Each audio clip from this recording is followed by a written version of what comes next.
Hello. Hopefully folks are hearing this. I don't see viewers so far, but I also haven't used YouTube Live before, so fingers crossed. If you can hear me, go ahead and say hi in chat so I can tell if this is working.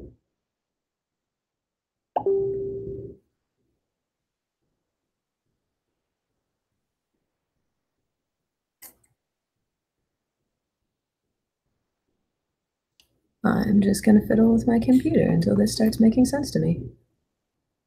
All right, sweet. Sounds like you guys can hear me. Okay. Technology successfully kind of figured out. That's the first step.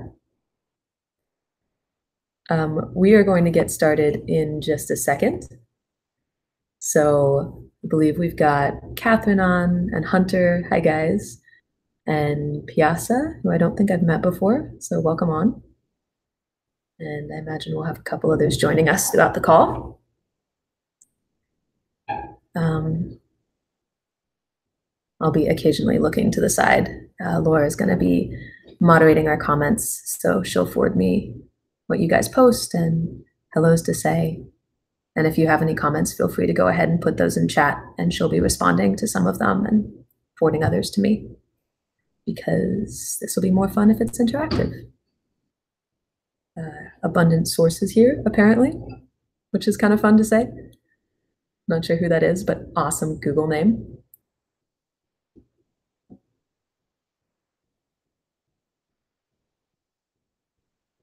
I'll just keep smiling at the camera until this officially starts. I assume that's what you're supposed to do.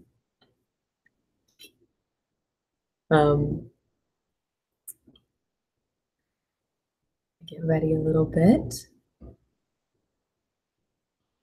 So this is actually my first ever webinar, amazingly enough.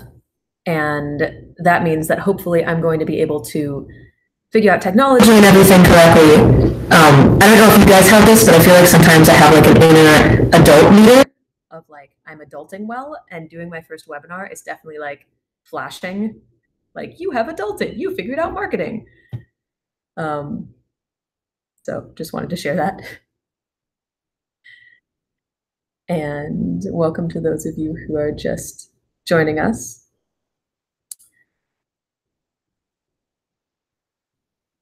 And if you are, this is Get What You Want by Being Yourself.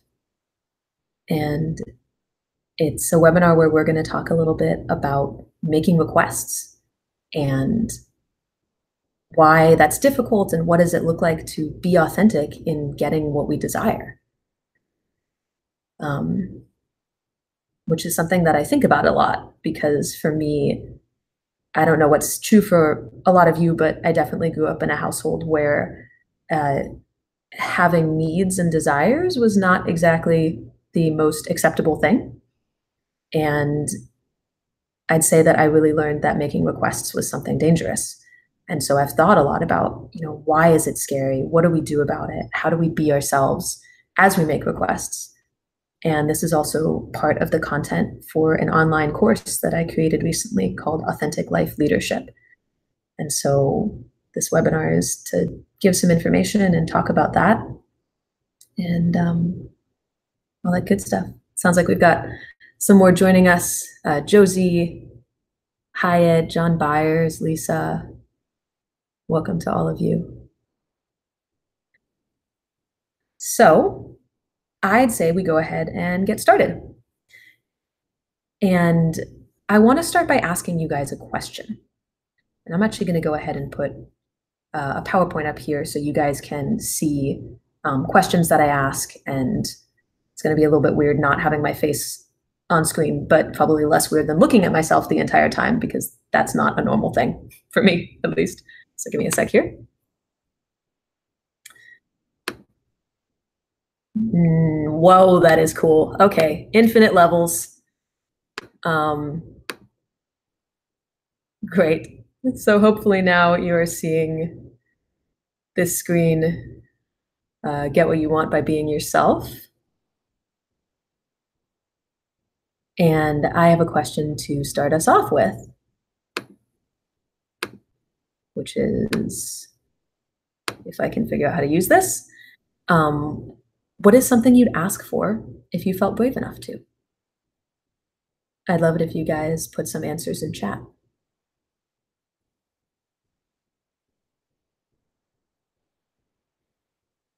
And while we're waiting, I think I'll try to answer this for myself,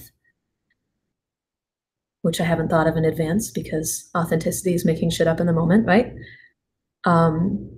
Something I'd ask for if I felt brave enough. Ooh. I think at the moment,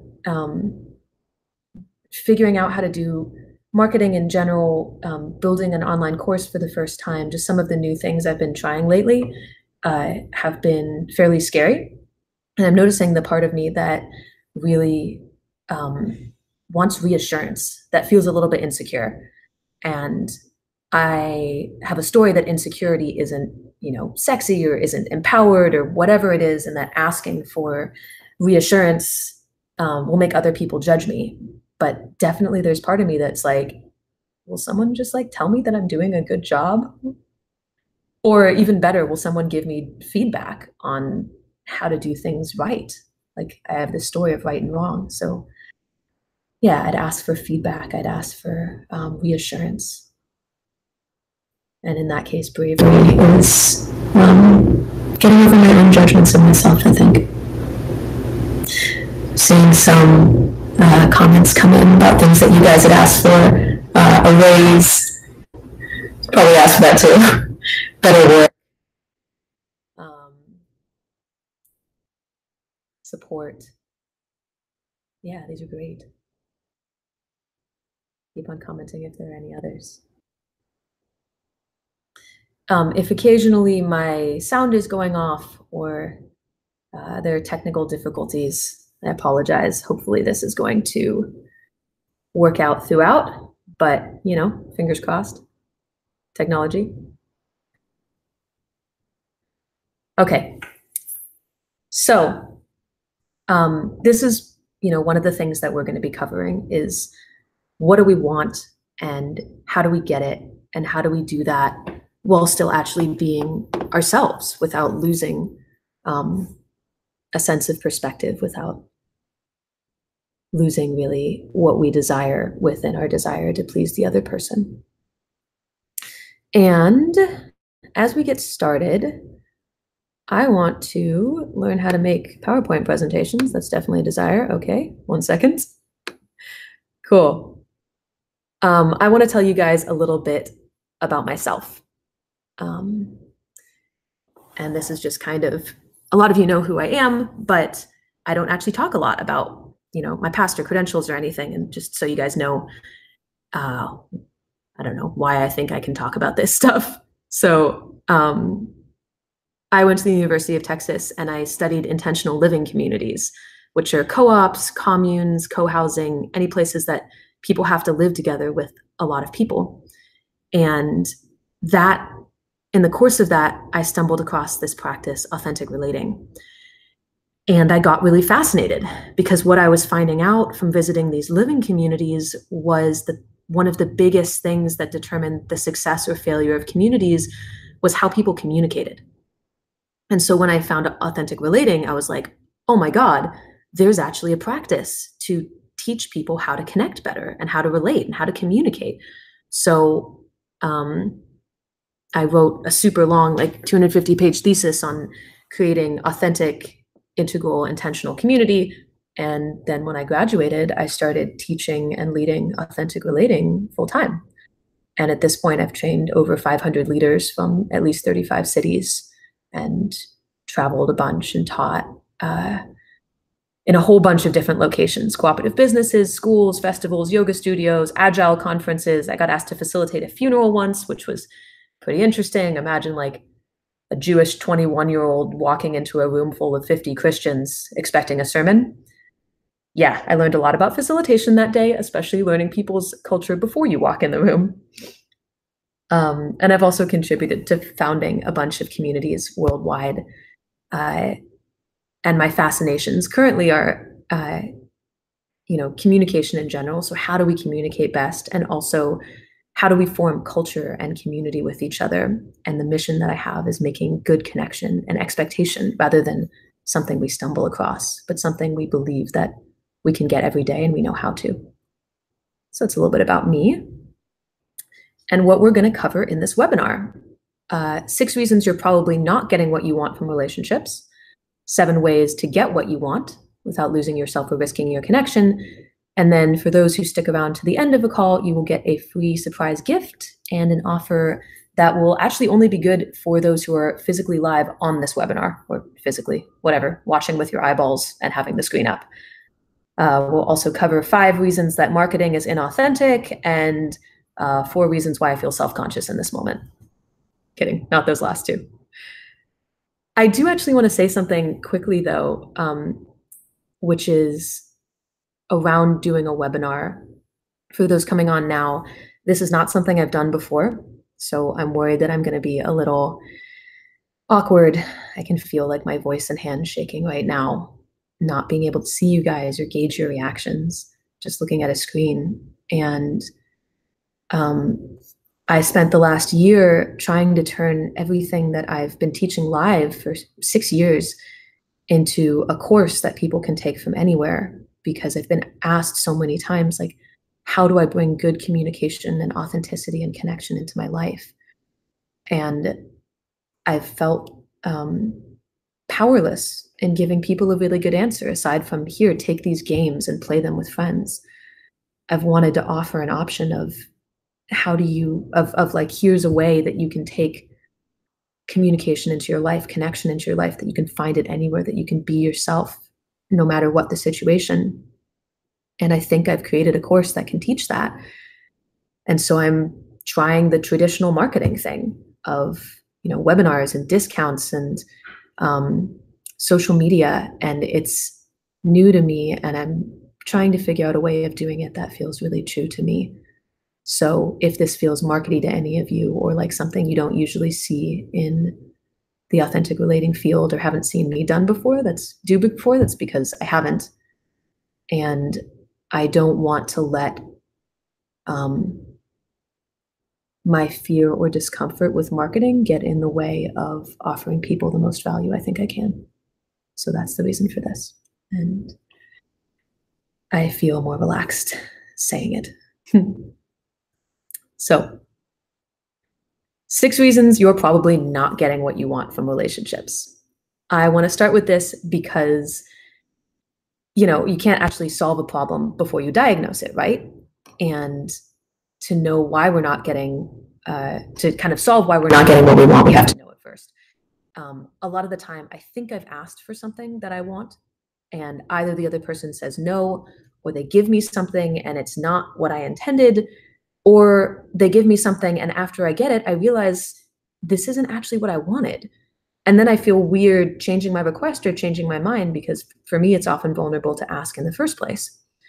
So that's some of what we're going to go over, is like, what keeps us from getting the things that we desire? What are the nuances of this? So first reason, you don't know what you want.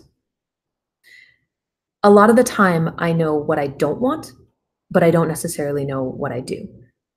I don't want you to yell at me. I don't want you to criticize me. I don't want you to make me feel bad. I don't want you to forget my birthday. It's hard for someone to respond when we're only giving them a negative. They don't necessarily know what to give us. And a lot of the time I only have a feeling. It's like I have this feeling of discomfort. I know there's something here. Like, I woke up in the middle of the night a couple nights ago, like 3 a.m., so frustrated at a friend of mine, feeling left out, feeling abandoned. And it took me a really long time to figure out that I even had a desire, because all my emotions were telling me is something's wrong, they need to change. And they need to change isn't a clear desire that someone can respond to. So the first thing is even just like getting clear on what we want. And one thing that this leads to, if we don't know what we want, is making a very general request. Like, would you be nicer to me? Nicer is hard to qualify when you've done it. Especially for those of us who have right-brained friends or partners, you might hear like, what's nicer? Be more quantifiable, damn it. The person wants to know, like, what can I do to be nicer to you? There's a great story of my parents' relationship lately, where my mom, for many, many years, wanted my dad to be more romantic with her. It was a kind of a constant thing that came up in their relationship. And at one point, they've been married 35 years. And at one point, my dad was like, what is more romantic? Like, what does that mean to you? She's like, well, maybe, like send me flowers, write me poems, snuggle me. And he actually started doing it. Like all these years, she's finally getting what she wants. And the only reason that she hadn't gotten it before was the request was too general. And my dad didn't actually know what romantic means. So making a general request, we may think we've asked for what we want, but communication is what's received. So if the other person didn't get it, maybe our request hasn't come across. Another thing, you make a really rigid request. So I need you to compliment me 3 times a day at 12 o'clock, at 2 o'clock, and at 7 o'clock. Or for a more realistic one, can you call me every day on your lunch break? Requests should be specific, right? If they're too general, we don't know what to do. But if they're so specific that the other person doesn't have a lot of choice, likely the other person is going to feel resentful, or potentially even worse, they're going to try to agree, and then they're not going to be able to follow through. Have you guys ever had this? Like you made a request and someone said, yeah, I'll totally do that. And then they didn't. I find that oftentimes more frustrating even than them saying, I can't do that. We do what is natural to us, and we can learn to change what's natural to us, I think, over time, but some of us change more slowly than others. And so, for instance, if you have a housemate that always leaves dishes in the sink and you ask them not to, they might agree to try, but it might happen again several times before they actually get it. And so you can make your requests a little more general by saying something like, I want, can we find a way of keeping the house clean? And we'll talk in a little bit later about how to navigate requests so they're neither too general nor too specific.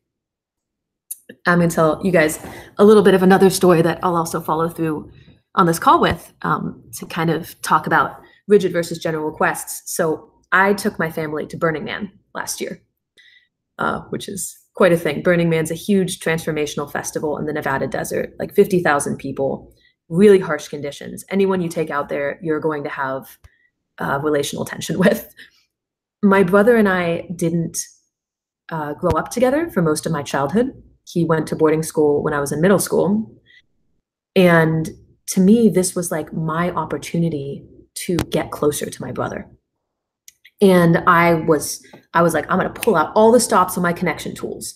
I'm going to ask him about his feelings. I'm going to share how I am. I'm going to be like, okay, what are you experiencing? What's this like? What are you passionate about? What's true for you? Thing about it is, my brother doesn't like sharing about himself, which is totally fine, right? It's a mode of communication. He likes talking about topics. He likes having experiences. And so I'm asking him all these things, and I cannot figure out how to connect with him because my requests are rigid, and they're rigid because they don't actually match up with the requests in his worldview. And I can remember, this one time on the 3rd or 4th night where I'm just sitting there in front of him, like crying, like, I want to connect with you and I don't know how. And will you just like tell me what's happening for you? And that wasn't natural for him. So I'll talk in a bit about what I did. But for me, that was a moment of like, oh man, I need to have choices that are broad enough that the other person can actually respond to them. So reason number 4, you might not be getting what you want from a relationship. You set yourself up for defeat. You basically set the other person up to defend from the very beginning. One way this can happen is you come out with a criticism, like a complaint about the past. Um, I've really felt unappreciated by you in the last couple weeks. I feel like I've done a lot of nice things, and your response has been to really like not appreciate me, not to ignore me. That is a very different, that's going to get a very different response than, for instance, saying, hey, I'm noticing feeling just like a little sad and distant from you. And I think I really want to hear some appreciation. Is there anything you can tell me that you like about me? So if I go to the past, if I do a like you always sort of phrase, or this keeps happening, yeah, I definitely confirm my argument, but at the same time, I make it harder for the other person to respond without first saying, but I didn't do that. So general judgments, things about the past, asking at the wrong time is another one. Like if you're, with your partner and on a really, really sweet date, and, in the middle of making out, and you pull away and you go, so I've been wanting to ask you about having an open relationship. Might not be the best timing for a lot of people. So finding the right timing is a big thing. And lastly, you can also set the other person up to defend by stating your entire relationship, like basically making a case before you even let them speak. Finding a way of engaging them in the conversation and making sure you're addressing their feelings and objections as you go is a really good way to make sure that the other person enters and continues the conversation open, which honestly is one of the biggest factors in having your requests taken. Number 5, you don't set boundaries. So this is an interesting one. I was doing a workshop recently, this last weekend at this conference called the World Domination Summit. Yes, I know that's a ridiculously pretentious name. It's an entrepreneurs conference. It was still pretty fun. And I was leading authentic relating games at this conference, and I asked the question of, do you have the connection you want in your life? And I had an attendee say, well, yes, I have the kinds of connections I want in my life, but I don't have time for them because there are so many other people in my life that I'm connecting with that I don't want to because I don't know how to say no to them. So not leaving space in your life to get the things that you want can make it hard to actually have them. And last point, you don't ask for what you really want. If you want the barista's number at the coffee shop, you ask for a coffee instead. You want a raise from your boss, you ask for paid time off. Asking for what we want can be intensely vulnerable, but you're about 100% more likely of getting it if you take your desires out of the inside of your head and put them on the outside of your head. So those are reasons you might not be getting what you want. And I would love to hear from you guys. What about you? What are desires that you have that you haven't asked for, and why haven't you asked about them? What holds you back? Or why do you think you haven't gotten them if you have asked? Go ahead and put some answers in chat, and Laura will pass them on to me to read out.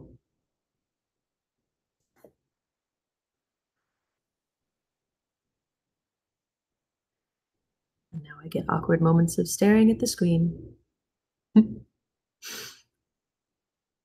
imagining all of you guys behind it.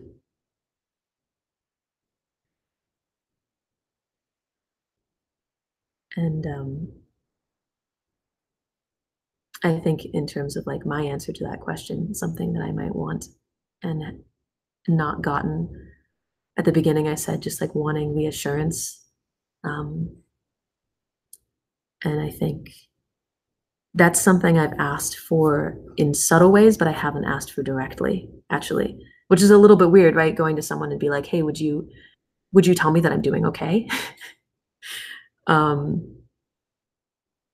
But oftentimes I've actually found that that does get me what I want. Like, there's this idea of passive versus active requests of like, if I'm making a subtle request, like it'd be really nice if you complimented me more versus would you give me a compliment?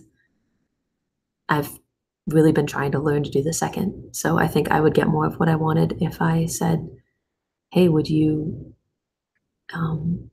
Tell me something you feel like I'm doing well so that I can feel boosted in my confidence.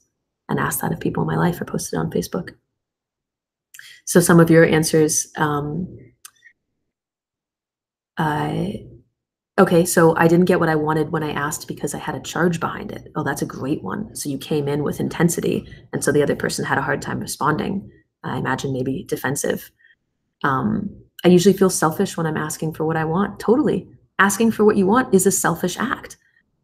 And it's kind of weird that we're centered in ourselves, like we are self beings, and yet being selfish is considered a bad thing in American culture, even though American culture has a huge value on it. That one weirds me out. Ooh, asking my clients to continue our relationship by hiring me. That is a tough one. Yeah. Whew, I'm feeling that. Fear of rejection, fear of hearing a no, fearing of hurting someone else. Yeah. Asking for what we want can change the form or the feeling of a relationship. And I actually think that, like, making a request, the goal isn't necessarily to not have the other person hurt. For me, it's actually to stay in connection with whatever impact there is. It's not like you did it wrong if the other person has a feeling. Inhibited by not wanting to be a burden. Totally. I have a version of that one. Shame, rejection. Yeah, I'm hearing a lot of these rejection ones. Thank you guys for posting those. That felt vulnerable. I'm going to move on a little bit, but feel free if you want to keep that discussion going. I want to talk a little bit about how do we get what we want. So ways to get what you want without losing yourself or your connection. And that's not to say that you might not risk something in your connection or your connection might not be affected. Hopefully it is, right? Because requests will change something about the dynamic, ideally for the positive. And it may be a bit of a long game. You may have to stay in connection through intensity. But I think you can do it without giving up what you want. So here's a couple ways to do that. First of all, this is a huge one that usually gets forgotten. Let them choose the setting. So is the setting like, and this is something where you can check in on in the moment. So like, in the example I gave of you're making out with your partner and in the middle of it, you pull away and go, hey, can we have an open relationship? A way of doing that instead might be to say, pull away and say, hey, I've been thinking about something and I'd love to have a conversation with you about it. I'm aware that like us being on a date might not be the best time. Could we talk tomorrow? Do you have some time? It's just around our relationship and how we can both enjoy it the most. So, or if you're asking your boss for a raise, like asking for it in the middle while they're stressed and have a big project going on and you're walking into their office and asking, it doesn't give them time to prepare. So actually in advance, let them choose the setting or even find a setting that is comfortable for them. I'll tell the second part of this story with my brother at Burning Man, actually, because it's a fun ending to this, which is, so I don't know if all of you heard, I'm with my brother at Burning Man, trying to form a connection. All of my tools for connection aren't ones that work on him because I want to talk about how we relate and our feelings, and he doesn't like talking about his internal experience. So a couple months later, he and his girlfriend come to Austin, where I live, to visit. And I try to learn from my mistakes. And so I don't ask about how they're feeling or how they're doing. I take them out to dinner. We walk around town. We go out for drinks. I ask them about topics, and we joke and are sarcastic and all of this stuff. I really don't put any pressure on them to communicate in a different way. And we're out at a cafe the last evening. I'm sitting with them, we're on the couch, and halfway through the conversation, my brother turns to me and he goes, okay, you've been good. You can ask us deep shit now. So number 2, take control of your requests. This may not be necessary for everyone, but when I'm in conversations, when I want something, often it feels so vulnerable that I can lose track of what I want if the other person asks me a question or says no. I'm like, hey, could you appreciate me more? And they say, what does appreciating you more look like? And I'm like, I just, never mind. Has that ever happened to any of you? Taking control of your requests for me looks like sitting down in advance and actually brainstorming, what is it that I want? And why do I want it? And what are options that I have if the other person says no? Uh, so this also means asking for what you have power over. And this is actually, if I can leave you guys with almost any tool, this has been one of the biggest ones for me lately, which is the difference between rules and boundaries. Rules are something that you put on someone else, like, would you do the dishes? Boundaries are something that you have control of yourself. So basically, uh, I'm going to load the dishwasher. I'd love it if you can unload it. And if you don't, I'm not going to load it next time. That's something that I have control over. The other person doesn't. And this is difficult because a lot of the time we want the other person to fulfill our requests, and it feels more genuine if they do it even without us asking, or without us having to press it. But for instance, if I want my partner to appreciate me more, I could directly ask him, "Hey, could you share an appreciation with me?" I could set up a calendar reminder saying "appreciate Sarah" to ping him every couple days. I could start appreciating him more. These are things that I have control over. And something I'll often ask if someone says, "Hey, I'm not getting what I want," I say, like, "Okay, what do you have power over? Um, what can you, yeah, what can you do?" So think about what you want in advance and make sure that you're asking for things that you can control, or are at least somewhat unattached if you're asking for things that you can't. Number 3, say why. Reveal your intention. There's this idea in one of my favorite negotiation books, Getting to Yes, about focusing on interests and not positions. And what that means is, rather than saying, I need you to tell me about your feelings, or how this connection is for you, I can say, I want to connect with you. How can we make that happen? So whenever you get stuck, you can go back to, why am I doing this? Why am I wanting this? Because that's often a place where there's a lot more breathing room. And you can also ask about the other person's why. If they're like, of course, I'm going to blank on examples in the middle of this. If they're like, "Hey, I need you to get past these examples in the presentation so we can get to the end." I might be like, "Well, I'm not going to do that. Like, I have a script for this, or I have like ideas of what I want to say. I have value I want to offer." I get defensive. But if they say, "Hey, I really want to get the most out of this information and I feel overwhelmed. Can you just give me the bullet points?" I have a why for their request, and then I'm much more likely to do it. Or I can share my why of like, I imagine that other people are getting value from this, and so I really want to stay on it. And can we negotiate a way for you to stay engaged? Um, And one last thing about this, if you can, make your why and your requests positive, not negative, as we talked about close to the beginning of the call. Um, so like, you know, can you speed up rather than uh, why aren't you going fast enough would be one. And along with this, if you are talking with someone else, like asking them for their why, leave a lot more space than you think you need in the conversation for the other person to speak. So if you're starting a conversation, say why you want to have it. Like, I'm having this conversation because I want to create deeper connection with you, or I want to clear a conflict that's keeping me from approaching you and talking. And what's your reason? Like, why are you here? Why did you bother to come? If you give the other person time to speak, again, they're going to be much more engaged. And if at some point you see their body language tensing up, that's a good chance to pause and say, "Hey, like, what's happening for you?" Number 4, be vulnerable. Um, this is kind of where the authenticity comes in. Uh, when I share something that's actually true for me, the other person feels it. We have mirror neurons. We feel each other. Vulnerability invites openness. It's a way to cut through a lot of crap in a conversation. If you're getting tense, if you're getting angry at each other, you can say, "Hey, I feel scared. I'm not going to get what I want. I really want connection here. Something really matters to me here." For my brother, it might be like, "I want to connect with you because we didn't grow up together. I've never really known you as an adult. I want to have a brother that I know. And this is scary, right? I think of people as like having blast shields. We walk around with blast shields up all the time so that we don't get hurt by the world. And when we're vulnerable, we take down our shields. And in response to that, the other person either has the option of keeping their shield up, uh, which might be like, you know, well, I want a good relationship too, but I don't know how to get there.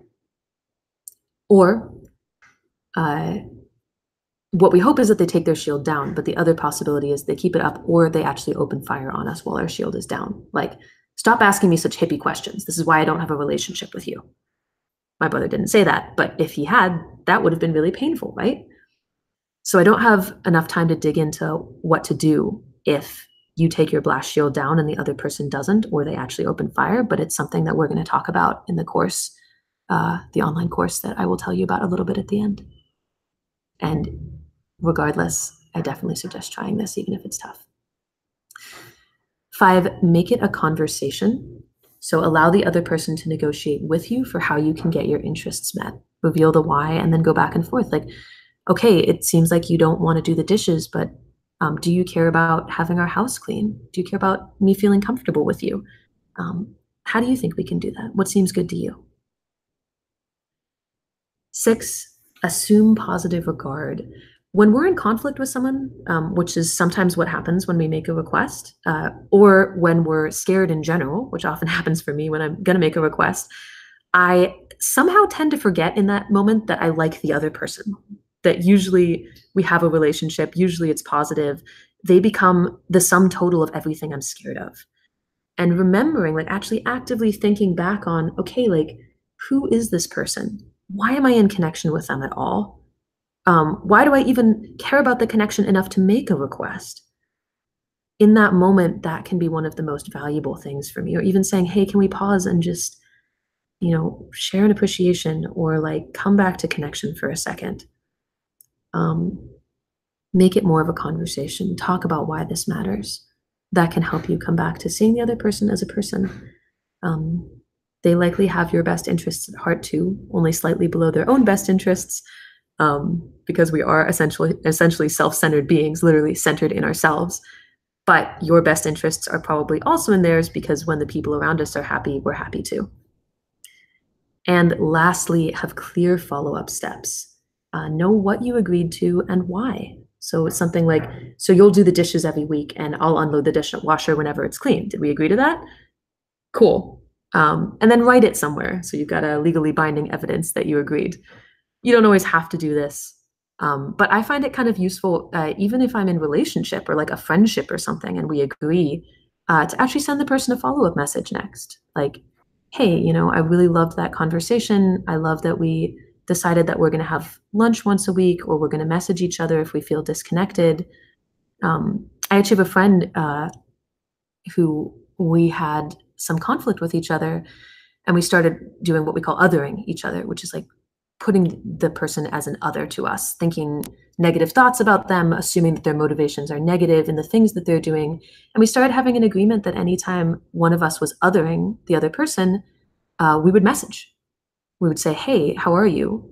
I'm feeling disconnected from you and I'm considering you a threat. Can you tell me how you're doing? And just that feeling the other's humanity created positive regard. And messaging that to each other, like, okay, this is something we're going to do, was really helpful in keeping it going. And the last part of that is like, you actually have to follow through on your request, along with this idea of rules versus boundaries and taking responsibility. If you want somebody to do something, then you have to actually, it's your responsibility to make it happen, to remind them of it, to act yourself, however you want. So I'm going to tell you a little bit about possible next steps, but I'm going to go back to my face for a second so I can feel a little bit less weird about talking to you guys through a presentation. Let's see how I can do that. Please hold for technologies. I just want to keep this up for a second because I don't know if you guys are seeing this, but the endless mirror thing is super cool. Okay, back to reality. Um, Hi, everybody. I hope you enjoyed some of that information. And I am going to leave you a homework assignment, which is to make at least one request this week and see how it goes. And one of the free gifts that you're going to get from this webinar is actually for anybody who's on, we're going to send you in the next couple hours a resource with all of the tips that I mentioned. And this broadcast is going to be available indefinitely for you to see. So you can try on any of those, and I hope that you consider messaging me and letting me know how it goes. So requests are really only a little part of connection. There's a lot more that goes into getting the kinds of connections that we want. And I'm curious if you guys want to post a little bit in chat and just name what are some connections that in your life that you would like to be different? Whether it's closer, more respectful, more engaged, further away even. What are some connections that you would like to change? And I'm going to look over so I can see what you guys say. Just take a second to post that.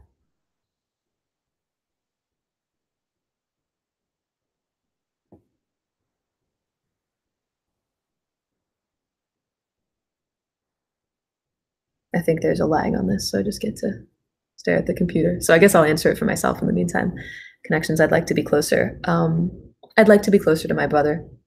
Burning Man and that interaction afterwards actually really did bring our relationship closer, but I think I still don't get to see him often, and there's more work to be done. And I'm actually going to get to see him in a couple weeks, and I'm really looking forward to thinking in advance about what requests I want to make and how I want that connection to go, and using some of these tools to understand how I can deepen that connection. So we've got some answers coming in. Closer with my boyfriend, with my son, closer to a sports community I'm in. Yeah, that's great. You can get closer to a whole group of people or to a community. And yeah, boyfriend and son, the people we're closest to, I think, are often the ones that we would most like a deeper relationship with. Ooh, nice. Having fewer but deeper and longer lasting connections. Yeah. I think that I find that people want different things often out of connection. Like some of us want connection more with groups and some of us want connection more with individuals. But most people seem to want deep connection with at least a couple people in their life. And there's research that shows that the number of connections that the number of deep connections most Americans have has dropped from like 3 to 2 in the last couple decades. We're finding deep connection harder and harder to create, which is why I'm passionate about helping us create it. I'd like to be more intimate with my sister. Yeah.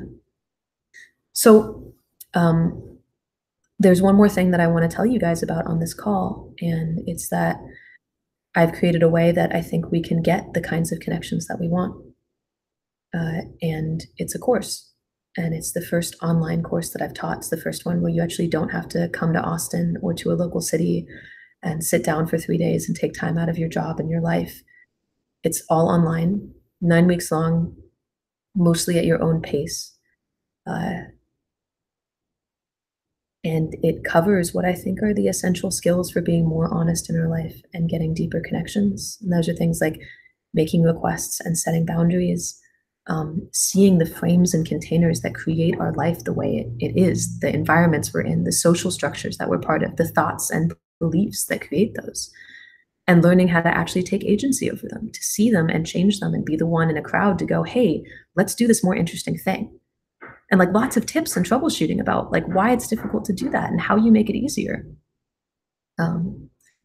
And a lot of other stuff like how to take conversations deeper, ask deeper questions, how to find curiosity. Because for a lot of us, curiosity isn't a natural thing. Like we're told, just be more curious.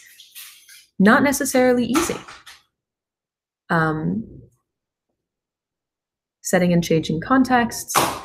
And lastly, we'll talk a little bit about the boss battle of relating, which is how to relate to people in your life that don't want to relate with you, and what to do if you take down your blast shields and the other person keeps theirs up. So the gift that you're going to get on this call is for the next 20 minutes, and We'll post a link to this in chat. This course is usually $400. And just for the people who stayed on the webinar, the price is going down $150. So it's going to be $250.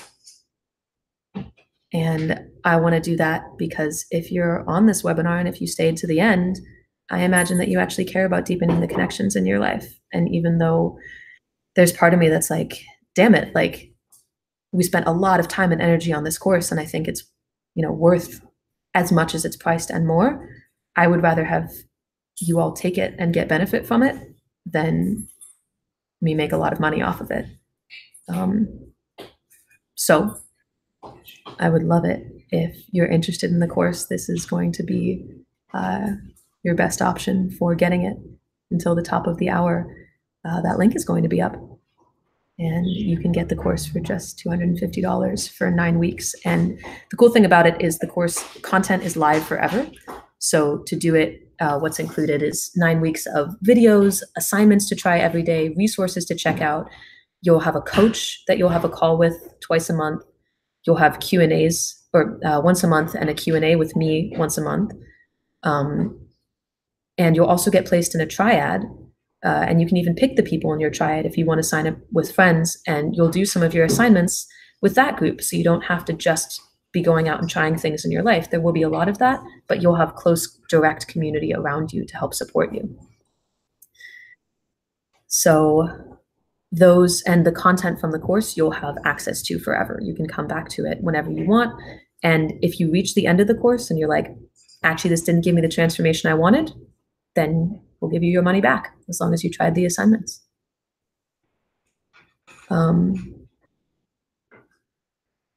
Yeah, that's pretty much it. And if you, for whatever reason, can't sign up in the next little while, we're going to be emailing you a link after the webinar where you can get $100 off the course. So it's $300 for you and for one friend if you want to take the course with someone else.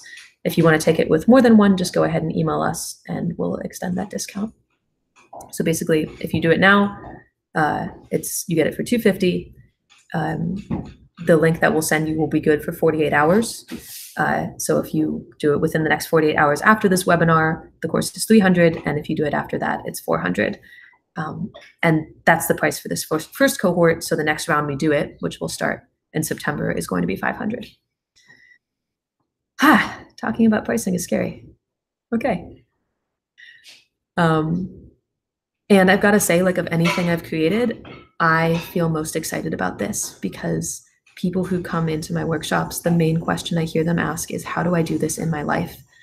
It's great to go to a workshop, but I want to go home. I want to have these conversations with my partners. I want to have it with my parents. I want to have it with my kids. How do I do that? And we tested this on a beta group, and the feedback we got was incredible. People had deeper relationships with everyone in their life that they wanted to deepen with, or a lot of the folks that were closest to them. And we even talked to, the partners of the people who took the course, and even they were noticing a change. And so I really believe that it can do that. So I'm going to stay on here for the next 15 minutes and answer any questions that you guys want to put in chat. And I'm really grateful to those of you who tuned in. This was a lot of fun to do. Pretty terrifying, and also surprisingly fun. I actually felt pretty connected to you guys, even not being able to see you. So I appreciate you tuning in. And go ahead and post any questions that you have in chat.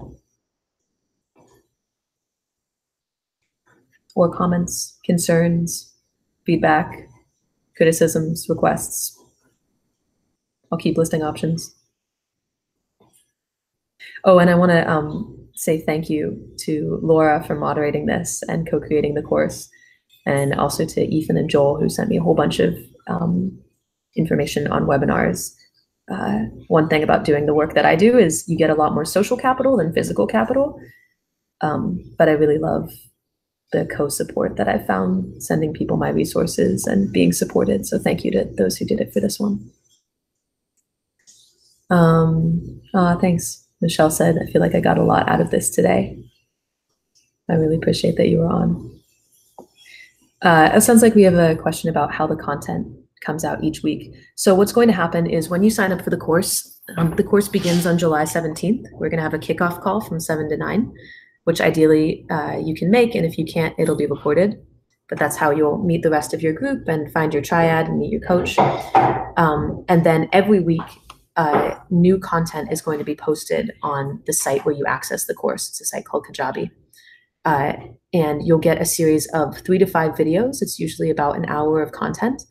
The videos are pretty fun. There'll be like at least one surprise each week and blooper reels and all sorts of cool stuff.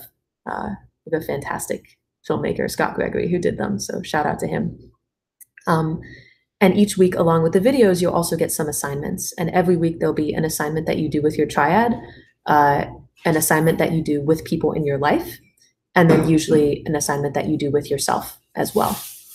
And these are often time variable. So like the assignments will take anywhere from usually 1 to 2 hours, and you can do them for longer or shorter if you wish. And you also get a whole list of follow-up resources for those of you that want to read more or watch some videos on the topics or dive deeper into related practices. So it's pretty comprehensive, and you'll get that every week for 9 weeks. That's beautiful. So got a comment from Lana. I feel like I got a lot of great reminders. Love your energy. I've mostly experienced male facilitators, and I'm excited to do this course with you. Awesome. I'm super excited to do it with you too. Yeah. I had a lot of fun with this, guys. Like, I am a massive nerd, and I actually really love writing. And since college, I really haven't gotten to put my ideas into written format. I've been teaching, and one of the reasons to create this online course is to teach well. You don't give people more than they can learn. And so in teaching facilitation trainings, I started knowing so much more about how people connect than I could teach. And I didn't want to overwhelm people. And so it all kind of got stored up in my brain, and I wanted something to do with it. And so writing this course really allowed me to take what I've learned from 6 years of working with literally thousands and thousands of people, learning how different people work, understanding what really forms good communication and connection, which I didn't grow up with and had to learn from scratch. Like, I spent most of my time when I was a kid reading. I didn't even have friends close to me in my life. The closest I had was someone I played video games with.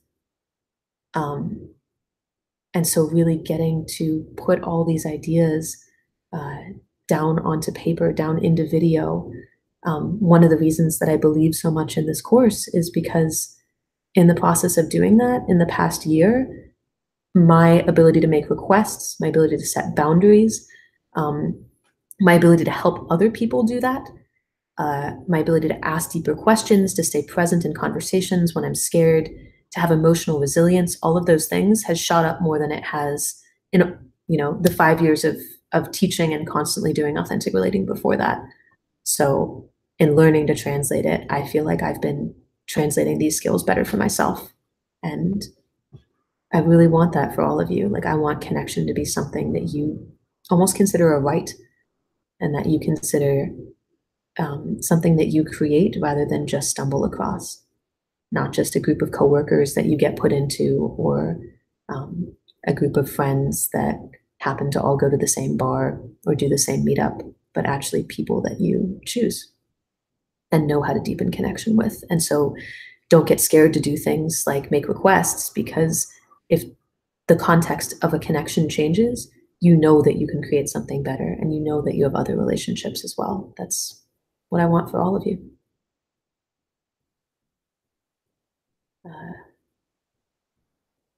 Any other questions? Because I can riff forever.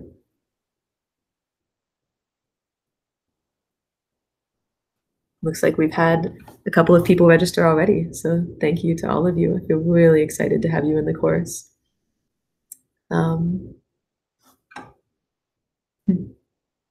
Actually feeling delighted imagining getting to spend this time with you. Oh, one exciting thing, if you're on the fence about this, this may be the only cohort that I coach. So if you want to have me live in your Facebook group, on your calls, sign up for this one, because I don't, one of the reasons I created this is because I want to move on to creating more content. I want to start working with more different types of organizations and communities outside of the Authentic Relating Centers. I've been getting to do some great work with businesses lately and supporting people working with schools, and I want to learn that realm of things. So I may not be working with the cohorts after this one. You're going to have coaches of your own. So if you want to sign up for the one in September, that's totally fine. But if you do this one, then we will get to spend time together, and I would love that.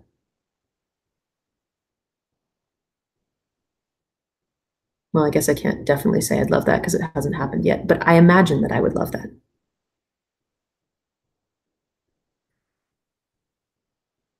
Oh, that's so cool. So shout out from Josie. I did the beta course and it was awesome. And I'd be doing it again if I weren't going away midway through. Thanks, Josie. Loved having you in that one. Yeah, as part of doing the research for this course, we ran a beta test group of 14 people, and man, it was so cool seeing what they got out of it. Actually, I'll pull up some of the things that they said, shifts they got from the course. We got feedback every week so we could make the course better, and then I spent a couple weeks intensively editing. So this has been through a lot of testing and editing and such. So let's see.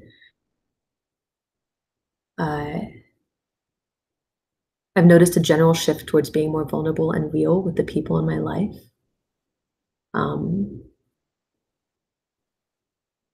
I think video 3 from this week must have touched me the most, as I found myself furiously writing notes, thinking that there were so many nuggets I didn't want to forget. Staying conscious while in trigger is a triumph against our base desire to lash out, freeze, or run away. Instead, it's choosing to engage the part of our mind that makes us care for others and be a good friend, partner, and good human being. That's a quote from the course. And this woman said, I had been able to do this today while my husband and I were both in trigger, and it made such a huge difference to our connection. So super cool to hear that people are already using this. As a general pattern, I've noticed myself being much more comfortable making small relational requests and checking in with how others are doing. One thing is I got to see something that I often think of as a potential kryptonite, giggling maniacally about everything, show up as a superpower, going for connection through humor when used well. We talk about kryptonites and superpowers in the course, the things that you naturally, authentically do. How do you use those as powers rather than thinking, oh, I should be different? This woman said, it's also interesting to me that I managed to set context with a person who is technically my boss for the week. That part was a good reminder that leadership and agency don't depend on what my official role is in a situation. Oh, this one's beautiful. I made pancakes with my mother. We made a plan the day before for who would bring what, etc. She changed the plan without telling me, including my pancake batter that included ingredients she didn't like, and there wasn't enough for all of us. She brought out a skillet that was warped by over an inch. I asked simple questions confirming these changes and didn't push for anything different than what she wanted. It felt crazy to me, and I realized that I was getting her world, which is a skill we'll teach. I realized that connection could only happen if I went with her flow. I didn't feel any resentment or frustration. I just met her where she was. Before, I would have challenged her, negotiated, etc., and she would have defended and melted down. And one last one, I have been more likely to make requests. So those are some of the shifts that people got even just from being in the unedited beta version of this course. So I think that there's a lot hopefully possible for you here.